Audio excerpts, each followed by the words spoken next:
afternoon. Have you got the backbone to stand up for wild salmon? Thank you, because I too stand with you and stand up for our wild salmon. Of course, I'm Marilyn Baptiste, Chief of the Honeywood-Ain, one of the 6 Tutwood-Ain communities in the interior. We are at the headwaters of the Tisico River, which is just below the prosperity issue that we were facing. And of course, that is the headwaters of our wild salmon spawning ground in the Tisico, as well as the Choco on the west side of our territory.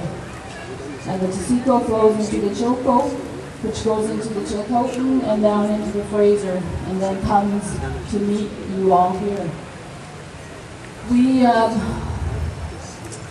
We would just like to extend our continued support for the wild salmon people here. Alexandra Morton has been doing a tremendous job and helping.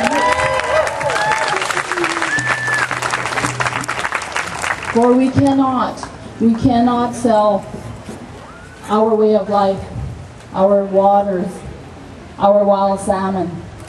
It is who we are. Our land and our waters are connected to us, and we are connected to the land. It is not our authority to sell the land or our waters. It is our duty and our responsibility to protect and to preserve our waters, our lands, and our future generations, our way of life. It is no different than the blood that runs in our veins. It is exactly the same. Our waters are the lifeblood of Mother Earth that sustains our wild salmon, and that sustains all of life. If it weren't for that, we wouldn't be here. So I thank you, and of course, we have to hold I'm going to put this way. You have to hold your governments accountable, and we cannot continue to allow industry, whether it be fish farms or mining companies, to destroy our waters and our wild species. Our salmon, our moose, our deer.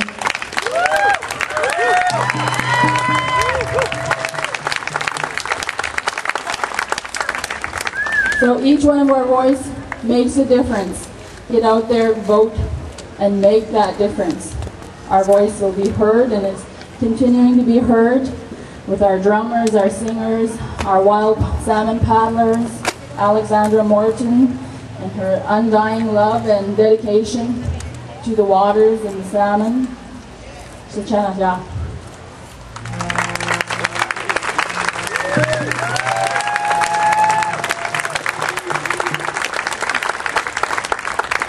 Those were really powerful words, Marilyn, and I think echoes well with all of us that we need to have the backbone to take care of our waters, and hopefully we can all stand together to do that. Next up, I have Grand Chief Stewart Phillip, the President of the Union of BC Indian Chiefs, who's going to have some words for us.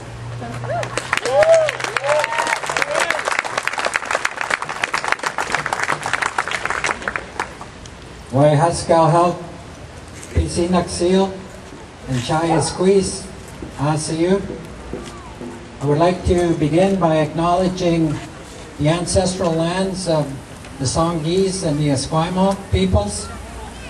And I would like to thank the Songhees elders and traditional people for the very beautiful and powerful welcome and prayer song to start us off.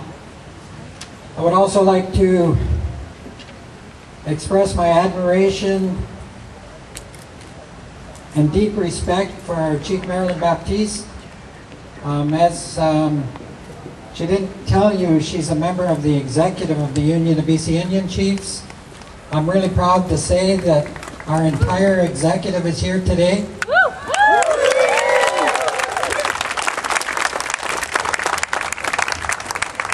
Chief Marilyn is our Secretary Treasurer, and I can tell you she definitely keeps our feet to the fire.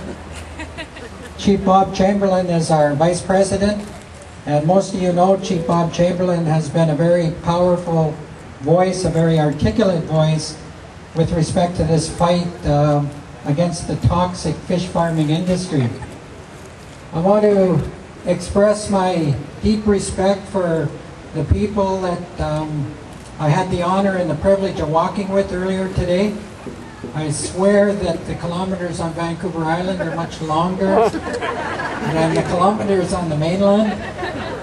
But it was a real honor to see some familiar faces, some new faces, and to know, like the sacred salmon, that our efforts and our struggle is timeless.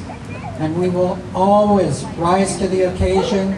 We will walk side by side, coming from all points of the compass, from all origins of the world, and we will know and understand that we are responsible as individual human beings for the legacy that we leave our children and our grandchildren. So it's always so inspiring to be here in front of this building and to look out over this wonderful and beautiful array of people who have come together for a just cause, for a good cause, and to be able to go back home to my family. When I drove down from Penticton in the Okanagan yesterday, my 6-year-old grandson asked me if I was going to the big city to go to work. And I told him that's exactly what I was going to do. Chief Marilyn drove down from her community, which is 3 hours west of Williams Lake.